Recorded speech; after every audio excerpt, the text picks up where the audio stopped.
Quite often in my career of answering your garden questions, especially when you have tree questions, my answer is usually that's going to take an on-site evaluation. You need to call in a professional. And a lot of people will call in someone. It's usually an arborist. And I try to steer people towards consulting arborists. Now, what exactly is a consulting arborist? Do they have chainsaws in the back of their pickup truck? Oh, maybe. Let's find out. We're talking with Michael Santos. He works in the Bay Area where he is a consulting arborist. He's a consulting arborist, horticulturist, and palm specialist, providing a variety of services for trees, specimen palms, and landscape issues, including problem diagnosis, health and structure evaluations, landscape assessments. Michael Santos is a consulting arborist. He's part of a group called the American Society of Consulting Arborists. And Michael, what exactly is a consulting arborist?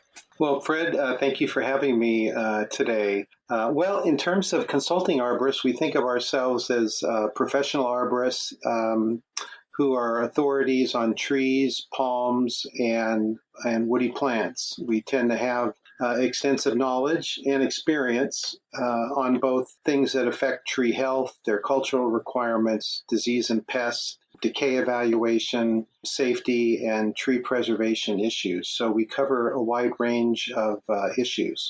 A lot of times people have problems with their neighbors' trees, maybe because they're in poor shape or there's a lot of litter or the roots are invasive. And a lot of times the person doesn't want to talk to their neighbor. And they bring in somebody when actually a lot of these problems could very easily be solved by having a civil conversation with your neighbor about the problematic tree. How does that work in the world of being a consulting arborist? Why would you want to put yourself in the middle of a dispute?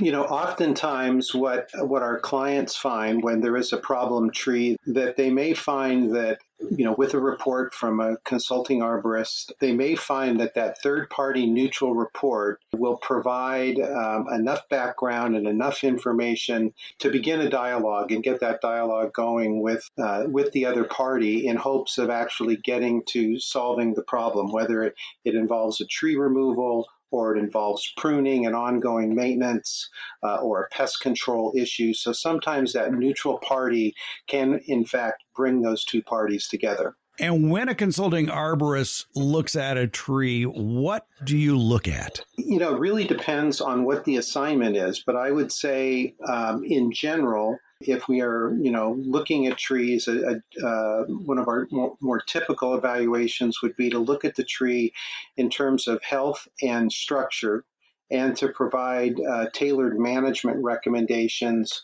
on how to maintain the tree or to mitigate an issue. If the tree is excessively heavy and it needs to have particular pruning specifications written, a consulting arborist would do that.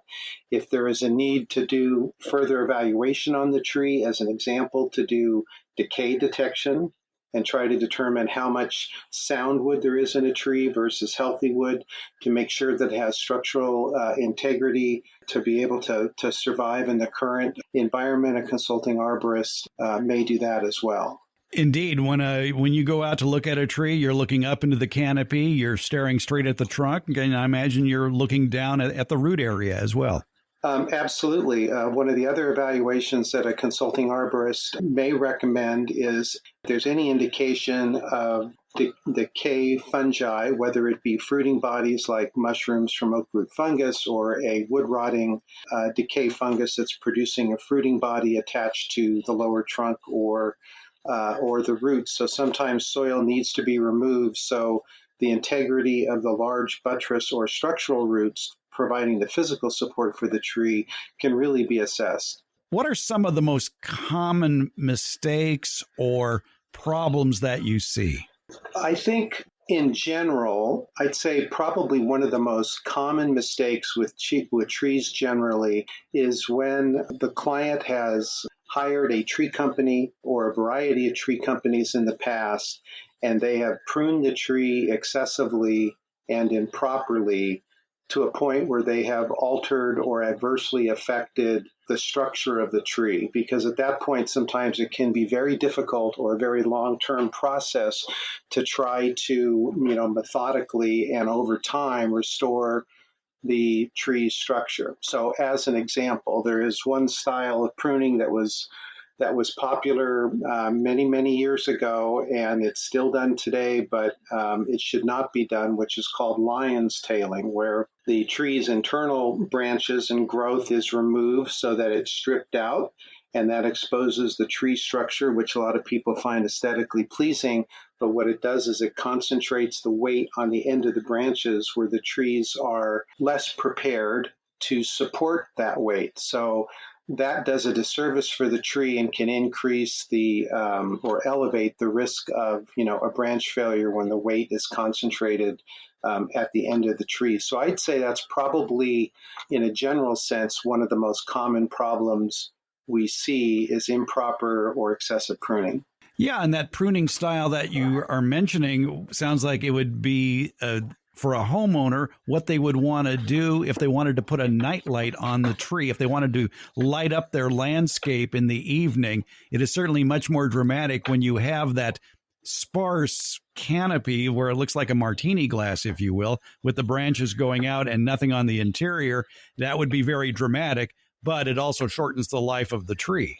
That's correct, because all of those, excessive pruning cuts can, which create wounds. Anytime we do pruning, it creates a wound on the tree, and those pruning cuts can end up being what we would call an entry point or entry court for certain diseases and insects to get in the tree. Or in the case of a smooth bark tree, like say a southern magnolia as an example, or a birch that has a smoother, thinner bark, you can open it up to, abiotic disorder, which we would call sunburn or sun scald, to where the tissue becomes overheated and the cambium layer gets killed and the tissue erupts, and then can lead to declining health on that branch. Does that manifest itself mostly as vertical cracks in the trunk? Not so much on the trunk. Where we tend to see the sunburn issues mostly are on the upper side of the branch, facing the sun, especially on the south or a southwestern to western exposure, where the tree previously had a full dense crown and now it's been over thinned or lion's tailed. And then all of a sudden, the whole environment for that tree has changed in terms of the sun relationship, and that's where we see the sunburn, I would say, the most. That said, you certainly can get sunburn on the lower trunk, especially on younger trees before the bark has thickened and become, roughened and just a thicker layer of bark. And also you can see it on certain smooth bark, palm specimens, if the crown is excessively pruned, or maybe there's a reflection from mirrored glass. Okay. And again, would it show up as vertical cracks? It can eventually show up as a vertical crack. One of the first symptoms you'll begin to see is basically a checking of the bark, where it will start to check in an irregular way, and the cracks will become horizontal, and vertical cracks will begin to become much more noticeable, and then the tissue will begin to shrink, almost like a canker, where it will be a little sunken, and then at that point you may begin to see vertical cracks, in the lower trunk as the wood behind the cambium begins to dry out and become exposed. As I'm sure you're very aware, most people, when they're shopping for tree services, they will go with the low bid. And sometimes that low bid is put in by a person who doesn't have any arboreal credentials to speak of, let alone insurance. It truly is a guy with a pickup truck and a chainsaw in the back, and can cause more problems for many reasons, not only the health of the tree, but if something happens to him, if something happens to a branch falling into a neighbor's yard and break something, or on a house or on a car, that liability would rest with the homeowner, wouldn't it? Typically it would, although my disclaimer is I'm certainly not an attorney, but as a tree owner, there certainly are responsibilities that go along with, the maintenance of the trees that are on your property. It's important to get your trees looked at every few years to make sure they are in a good state of health. Does a consulting arborist work with other arborists? I think a lot of people may have that fear that if they hire a consulting arborist, they're going to try to sell the homeowner a bill of goods that would include the guys with the chainsaws and the chipper shredder to come out and make some real money. Well, there are occasions where sometimes a consulting arborist may have a tree care firm who is actually their client, where they want to have that third-party independent report to show their client perhaps a more in-depth evaluation than the tree care company can provide itself, and to perhaps help motivate them to have certain treatments applied to the tree for the benefit of the tree, whether that happens to be things like pruning or support systems like cabling or bracing or propping or fertilization or a decay evaluation. So sometimes we actually do work for tree care firms as a consultant. And some good tree care firms also have consulting arborists on staff. That is true. Many tree care companies, especially some of the larger firms, but smaller independent firms as well, also offer consulting services and can do a very good job, for their clients. So a consulting arborist can be strictly independent and not have a tree care firm attached to their company, and other consulting arborists may in fact work for a tree care company. And I would think, too, that with a consulting arborist, the warning, make sure they are licensed, bonded, and insured, would hold true with consulting arborists as well as with the other arborists. Absolutely. Most, tree care companies, that are should be fully licensed and insured, because of the nature of the work they do is dangerous work. It can be dangerous because of tree size or tree location to utility lines or over structures, a home or an arbor or building. And so certainly all of the good tree care companies are very well and properly insured. And likewise, consulting arborists would typically have insurance that would involve professional liability, and another part of the policy would be an errors and omission insurance, which would be typical of what you would expect with both consulting arborists or an engineer or a landscape architect or other design professionals. Well, right now, I would imagine there are many listeners saying, well, where do I find a consulting arborist? Well, I'm looking at a tab on a website that says find a consulting arborist, and it's at the website of the American Society of Consulting Arborists. Now, in fairness, there is a find an arborist tab also at their International Society of Arboriculture, but that includes a wide variety of different types of arborists, whereas at the ASCA, the American Society of Consulting Arborists, that find a consulting arborist tab is true to its name. Everybody on there is a consulting arborist, and all you have to do is enter in basically your zip code and the services that you want provided, and there's a laundry list of services listed there that you may want to take advantage of. That's correct, Fred. The American Society of Consulting Arborists, or as we often say, ASCA, does have that tab and that search feature.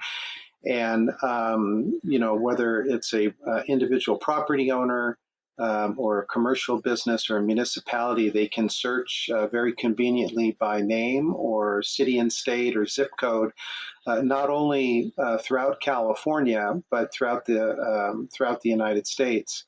And they can also, there's a feature there to narrow your search in terms of miles from your individual location. So if there are ASCA members or registered consulting arborists who have that designation within ASCA in their area, those should all show up in the search.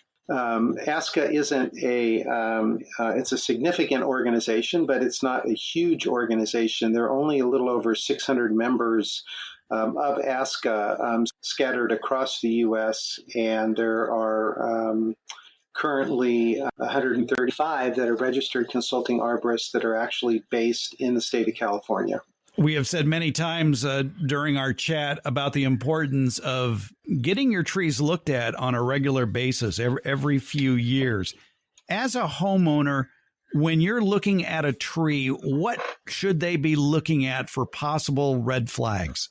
I'm glad you circled back to this question, Fred, because I wanted to say that I think consulting arborists can provide the best value, actually, in many cases for a homeowner when they actually call us before they need us. That is, they think their tree is fine, or maybe they've just acquired the property and these trees are new to them. They have no history with them, and they want to know what they need to do. So I think oftentimes the arborist can provide the best value before something negatively has happened to the tree, like a large limb failure or a significant disease has started, and so on. So calling us sooner rather than later can really help the longevity and the outcome for their trees. As I often say on this program, the right plant in the right place, and a lot of tree problems pop up because the tree wasn't put in the right place, or it was the wrong tree for that location. And we've seen this happen. Trees have an interesting history here in the Central Valley and in the Bay Area as far as popularity goes. It seems like every generation has been subject to the perfect tree. So back in the 50s and 60s, it was the Modesto ash, for example, which turned out to end up having a lot of problems. And we've seen that repeated with other tree varieties, and I'm sure it happens across the country as well, where a species gets overpopulated and problems develop. And it's, again, right plant in the right place. Absolutely. I think that is probably where we see, I guess, some of the most common problems where really the wrong species was planted in the wrong location, and the future growth, the size, structure, maintenance, and so forth was really not properly considered, whether that's because it's too close to a house foundation or it's too close to hardscape like walkways, patios, and decks, or it's near an arbor, or there's some other structure that's partially above it, impinging on the crown.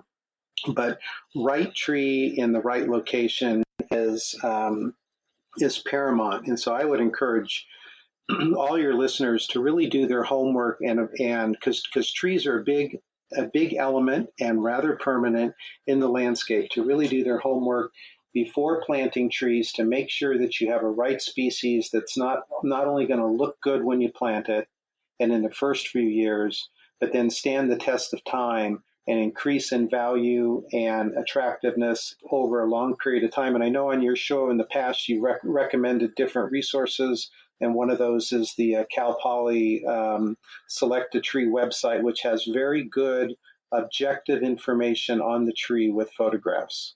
It is an excellent website that lists the pros and cons of just about every tree grown, I think, and it's a great resource to use if you want to find out more about a particular tree you're interested in. Just do an internet search for Cal Poly Select Tree, and that site will come up, and it's very good information that you can find there. Absolutely. I'd say another one, which I know you've also mentioned, which is a stellar site, is the University of California Cooperative Extension, their integrated pest management website, because there people can also search individual trees and get a feel for the kinds of issues that they may have, whether they're a living thing or a biotic issue, whether it's a pest or a disease, or if it's an abiotic disorder caused by a soil issue, water issue, or nutritional issue. And that site has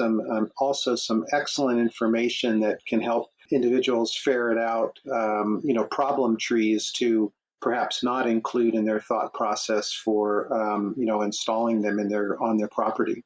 No, yes, indeed. There's a lot of good information provided by the University of California Ag and Natural Resources.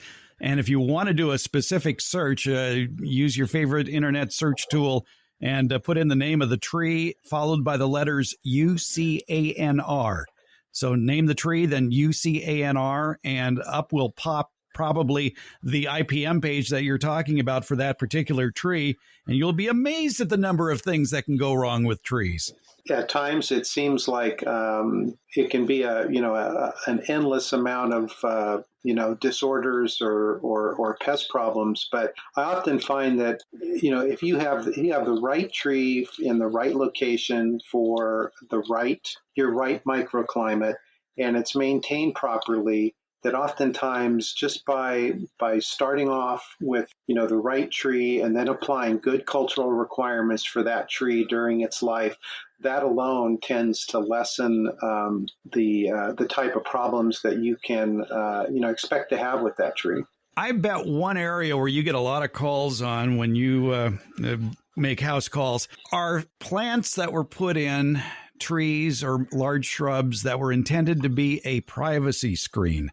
And over the years, a lot of inappropriate trees have been recommended for privacy screens. I'm looking at you, Coast Redwood, and people plant them too close to a fence usually, and because they're trying to protect their property from the view from the two-story house next door. But people, I think, tend to forget one basic rule of line of sight, and that is the closer you plant that screening plant near the area that you want to keep private, the quicker you're going to get privacy. In other words, don't put these privacy screens at the very edge of your property. Put them in towards that hot tub or that swimming pool, obviously not impinging upon possible root damage, but close enough where you can get some degree of privacy a lot quicker than if you had planted it in the back 40. I think that's absolutely right, Fred, because when privacy screens are installed at the fence line or the property line, oftentimes those can be one and the same, that as that plant material begins to mature, there becomes an increasing amount of burden on the property owner to maintain this screen and to do so without perhaps interrupting the neighbor and having their maintenance company drop branches and leaves in the neighbor's yard to where they'll have to pick those up, or just if the neighbor doesn't want to have those branches over into their space, it creates an ongoing issue, and then sometimes that can foster a stronger level of disagreement between the two parties. So offsetting and bringing the plant material in, regardless of what it is, to an appropriate offset from the property line is very beneficial, and it will be better growing environment for the screen as well.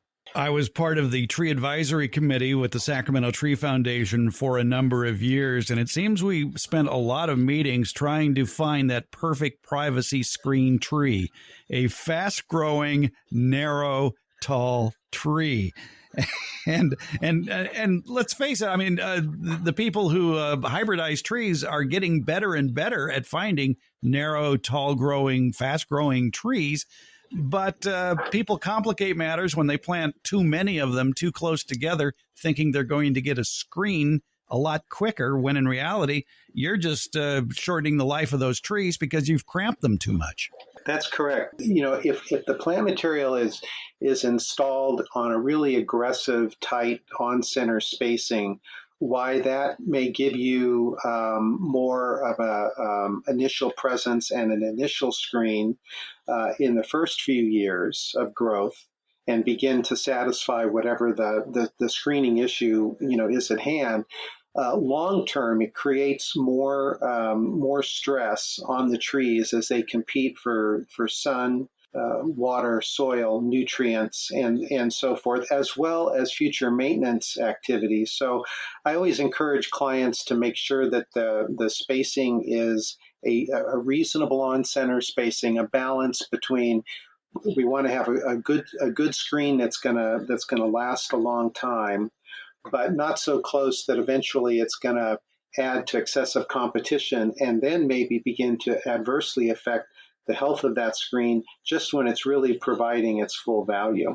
For the consumer, make sure that when you're evaluating tree companies, you really do a good job of vetting them and understand what their reputation is like. I would encourage them to go and see some of their work that they have performed.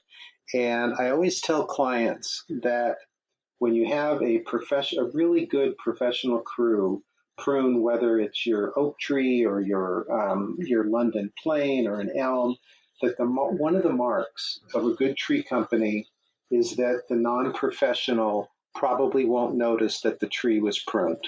There you go. That's very true. Michael Santos, consulting arborist in the San Francisco Bay Area, also with the American Society of Consulting Arborists. If you need to find a consulting arborist near where you live, visit ASCA, then a dash, consultants.org, ASCA-consultants.org, and click on the tab that says Find a Consulting Arborist.